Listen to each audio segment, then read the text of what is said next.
Travel টেলসের পক্ষ থেকে তোমাদের সবাইকে আমার চ্যানেলে ওয়েলকাম। আজকে তোমাদের সাথে আমি ঘুরবো Jhargram. Weekend trip from Kolkata ঝাড়গ্রামে যাচ্ছি। তো চলো, ঝাড়গ্রামটা আমার সঙ্গে তোমরা দেখবে। আমরা ট্রেনে করে কলকাতা থেকে গিয়েছি।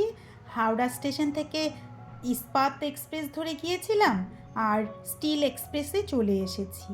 আর এখানে দেখো স্ক্রিনে এই যে আমি লোকাল ট্যুর গাইডের নাম্বারটা দিয়ে রেখেছি এবং নাম দিয়ে রেখেছি, কারণ আমরা না ঝাড়গ্রামের ট্যুরিজমের সাথে ঘুরেছিলাম। তাদের সাথে আমাদের কন্ট্রাক্ট ছিল, সেই একটা কার্ড দিয়েছিল, তার সাথে ট্যুর গাইড দিয়েছিল। ট্যুর গাইডটি ভীষণ ভালো ছিল বিহেভিয়ার, তাই আমি ভাবলাম যে নাম্বারটা দিয়ে রাখি। আমরা এই গ্রিন ভিউ রিসোর্টে উঠেছিলাম, সেখানকার ফোন নাম্বার, রুম রেট সব আমি স্ক্রিনে দিয়ে রাখলাম, তোমরা দেখে নিতে পারবে। তোমরা যদি আমার এই ব্লগ দেখে প্ল্যান করো তবে তোমাদের হয়তো কাজে লাগতে পারে। এটাই হচ্ছে রিসোর্টটা বেশ ভালোই ছিল। আমরা ব্যাগ ট্যাগ রেখে এখন আমরা চলে এলাম আমলাচটি ভেষজ উদ্যানে। চলো আমরা ভেষজ উদ্যানটা একটু ঘুরে দেখি। অনেক কিন্তু ঔষধি গাছ রয়েছে এই ভেষজ উদ্যানের ভিতরে। আমার হাজব্যান্ড আগে আগে হেঁটে যাচ্ছে, আমি তোমাদেরকে দেখাতে দেখাতে নিজেও দেখছি, তোমাদেরকেও দেখাতে দেখাতে যাচ্ছি। আমার এই ভিডিওটা কেমন লাগছে তোমরা কিন্তু অবশ্যই আমায় কমেন্টস করে জানিও। এই আমরা চলে এলাম এখন চিল্কিগড়ের রাজবাড়ি। চারিদিকটা আমি নিজেও দেখছি, তোমাদেরকেও দেখাবার চেষ্টা করছি। খুব সুন্দর একটা শিব মন্দির দেখতে পাচ্ছি। চলো একটু সামনে থেকে দেখাই। ভিতরে ঢুকবার কিন্তু পারমিশন নেই এই মন্দিরের, তো বাইরে থেকেই মন্দিরটা শুধু দেখতে হবে। এবারে ওই রাজবাড়িটার দিকটায় যাচ্ছি। তবে এই যে জায়গাটায় আমরা ঢুকেছি, এখানে কিন্তু প্রচুর প্রচুর বাংলা সিনেমার শুটিং হয়, সেটাই আমাদের গাইড বলছেন। আর এই রাজবাড়ির না পরিবারের সদস্যরা এখনও আছেন, তাই মানে এই রাজবাড়ির ভেতরে কিন্তু ঢুকতে দেয় না, এই বাইরের অংশটাই ট্যুরিস্টদের জন্য অ্যালাউ করে। এই যে গেটটা দেখা যাচ্ছে, ওই গেটগুলো সেই তার উল্টো দিকেই কিন্তু রাজবাড়ির ভিতরটা, সেখানে ঢুকতে দেয় না। এবারে আমরা চলে এলাম জঙ্গলমহল জুওলজিক্যাল পার্কে। চলো ঢুকি। সবুজের একদম সমারোহ, কি কি অ্যানিমালস আছে সেটা দেখে নিই।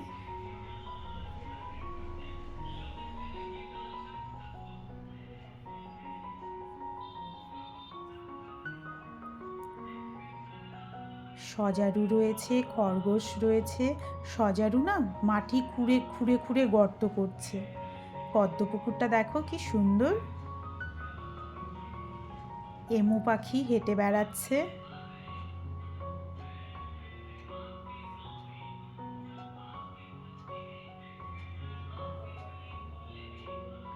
উইঢিবিটা দেখো, এখানে না একটু বাদে বাদেই উইঢিবি দেখতে পাচ্ছি। প্রচুর সবুজ, ভীষণ ন্যাচারাল। প্রচুর হরিণ রয়েছে ভেতরে।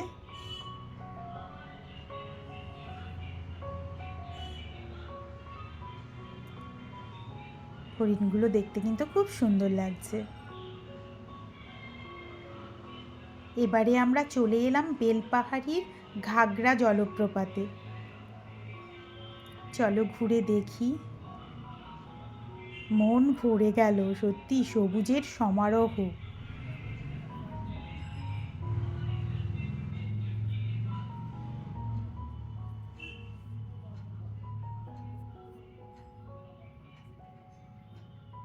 খুব সুন্দর লাগছে চারিদিকটা।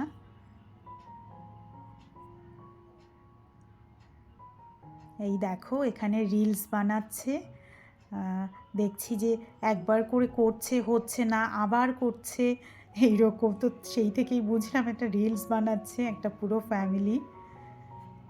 দেখো চারিদিকটা কি সুন্দর, মনের শান্তি হয়ে যায় একদম এত সুন্দর সবুজ দেখে। আশা করছি তোমাদেরও খুব ভালো লাগছে আমার সাথে এইভাবে দেখতে। এই আমরা চলে এলাম তারাফেনী নদী, এই কাছেই কিন্তু মানে একই সাথে রয়েছে। তো তারাফেনী নদীটা এখন শুকিয়ে গেছে একদম, আর সেই জন্যই আমরা রিভার বেড পর্যন্ত একদম চলে আসতে পেরেছি। আমার হাজব্যান্ড দেখছে ঘুরে।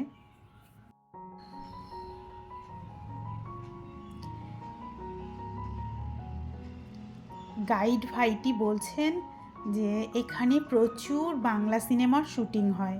তার মানে ঝাড়গ্রামের কিন্তু প্রচুর স্পট রয়েছে যেখানে বাংলা সিনেমার শুটিং হয়।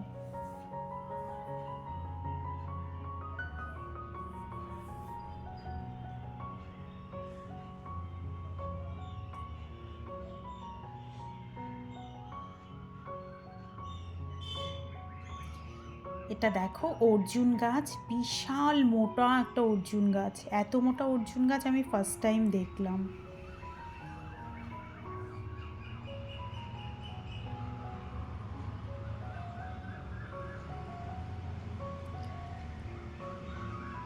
আমরা এখন চলে এলাম আরেকটা অন্য পয়েন্টে, যেখানে দেখো মহুয়া গাছ রয়েছে। মহুয়া গাছ কিন্তু কলকাতার রবীন্দ্র সরোবর লেকেও রয়েছে। তবে এখানে যেটা আমি দেখলাম, সবুজের সমারোহ দেখো, কত ধরনের সবুজ গাছগুলো, নতুন পাতা গজিয়েছে সেই জন্য এক ধরনের সবুজ। এই যে এটা হচ্ছে মহুয়া ফুল।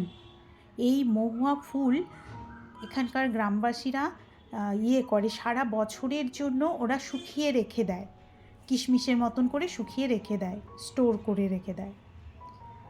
এটা দেখো কেন্দু গাছ, একেবারে কচি পাতা দিয়ে ভর্তি। আর এই গাছের পাতা দিয়ে না বিড়ি বানানো হয়। আর প্রচুর পরিমাণে যেখানেই যাচ্ছি ঝাড়গ্রামে কিন্তু কেন্দু গাছ দেখতে পাচ্ছি।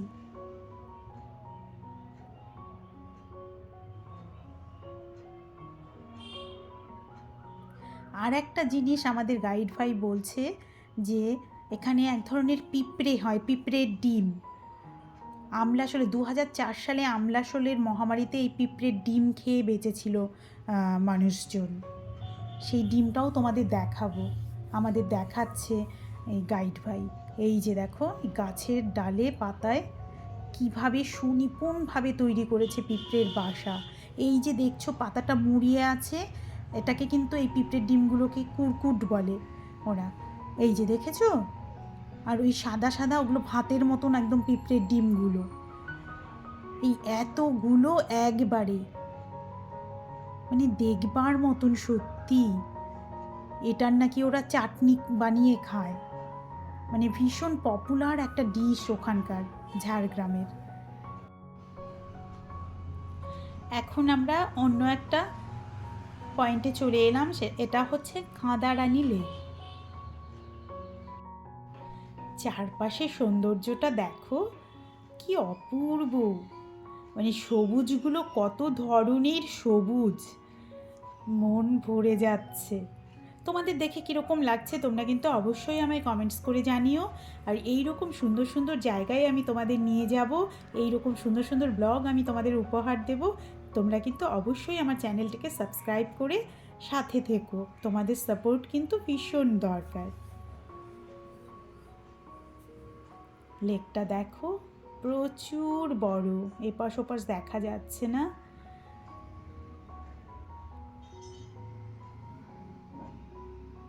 আর চারিদিকের গাছগুলোও খুব সুন্দর লাগছে।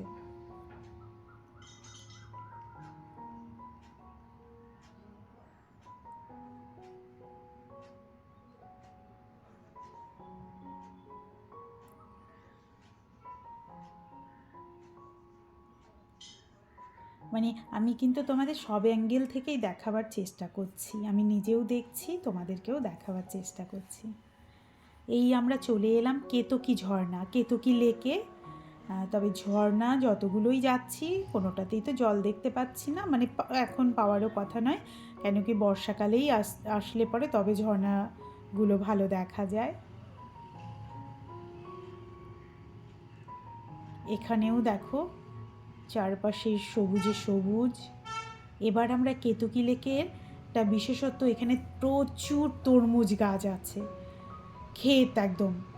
তো সেই তরমুজ ক্ষেতের থেকে আমাদের গাইড ভাইটি বলল আপনাদের খাওয়াবো, তরমুজ খাওয়াবো। তো আমরা একটু ওয়েট করছিলাম এই তরমুজ ক্ষেতের মালকিন যে তিনি আসছেন, এসেও গেছেন, বাচ্চা কোলে নিয়ে রয়েছেন, তোমাদের দেখাবো। এই যে, তো সকালবেলায় নাকি এই ক্ষেতের থেকে ওনারা সমস্ত তরমুজগুলো, ভালো ভালো বড় বড় তরমুজগুলো তুলে নিয়েছেন বাইরে পাঠাবার জন্য, বিক্রি করবার জন্য। তো এখন খুব একটা বড় কিছু নেই, তবু এই ড্রাইভার ভাইটি আর আমাদের গাইড ভাইটি বেছে বেছে নেবার চেষ্টা করছে। ওরা একটু ওদের বাড়ির জন্যও নিশ্চয় মনে হচ্ছে নেবে, আর একটা আমরা এখানে কেটে খাবো।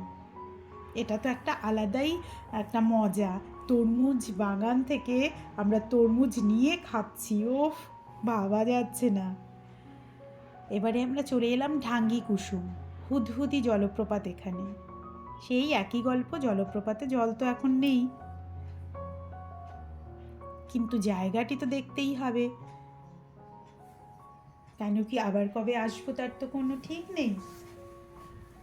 তো সেই জন্য জলপ্রপাতে জল পাই আর না পাই, আমরা সেসব দিয়েই যাবো যত দূর যাওয়া যাচ্ছে, কেন কি এখন তো সবই শুকনো, যার জন্য আমরা অনেকটা করে কিন্তু যেতে পারছি। হাঁটতে হচ্ছে, বর্ষাকালে হলে হয়তো বা এত ভেতরে যাওয়া যেত না, কিন্তু আমরা এই সময় যেতে পারছি। গাইড ভাইটি আমাদের সেগুলোই বলছে যে বর্ষাকালে কীরকম থাকে এই জায়গাগুলো। তোমাদের একটা জিনিস দেখাই, দেখো, একটি বাচ্চা ছেলে কি সুন্দর গাছের ডালে বসে দোল খাচ্ছে আপন মনে, আর কেউ নেই কিন্তু ও একা এখানে। ওকে আমি একটু জিজ্ঞেসও করলাম, কিরে কি করছিস, হাসছে।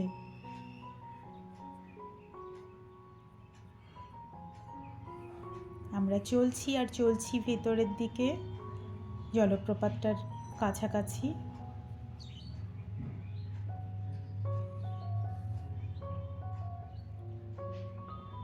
কিছু কিছু গাছ এত সবুজ, আবার কিছু কিছু গাছ কিন্তু মনে হচ্ছে যেন শুকনো। আমরা পয়েন্টটার দিকে একদম চলে এসেছি। এখানে এসে দেখতে পাচ্ছি একটা শিবলিঙ্গ বসানো রয়েছে, বসবার জন্য একটা বেঞ্চ মতো রয়েছে। এই দিক দিয়ে আরও নেমে গেলে তবে আর কি জলপ্রপাতটায় পৌঁছানো যাবে। তো আর নেমে লাভ নেই, কেন কি এখন একদম এইরকমই শুধু শুকনো। এই দেখো, বললাম যে শিবলিঙ্গ রয়েছে। এবারে আমরা কাকড়াঝোড়ে চলে এলাম, কাকড়াঝোড় ফরেস্ট।